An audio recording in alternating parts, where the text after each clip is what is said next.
5 at lesson 12.3 of geometry. Today we're going to talk about rotation. So our next transformation is going to be a rotation. So once again, an isometry, meaning we're not changing the size or the shape, we're just moving it. Okay? So a rotation means we rotate about a point. So this would be a reflection. This would be a rotation. We rotated it about a point right there.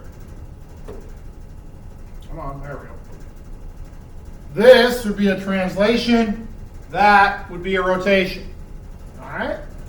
So, rotations have a point, a center of rotation, and unless otherwise stated, we are always going to go counterclockwise. So unless they tell you otherwise in math, get used to going to the left counterclockwise.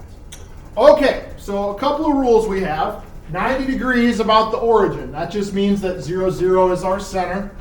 So 90-degree rotation becomes opposite y, x, and 180-degree rotation becomes opposite x, opposite y.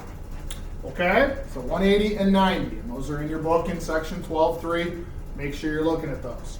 So rotate JKL with those vertices by 180 degrees. So that means I'm going to do opposite x, opposite y. So J prime becomes -2, -2. K prime becomes -4, +5. And L prime becomes 1, -6. That's it. Okay?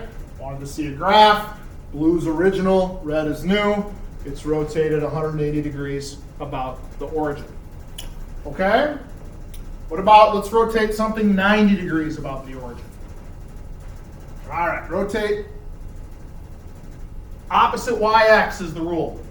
So you flip them and do the opposite of y. So 2, -1 becomes 1, 2. B prime would be a flip them and do the opposite of the first one, so it would be -1, 4. And C prime would be -3, 3. Opposite yx is the 90-degree rule. Okay? And you can see that on the graph. There is no graph.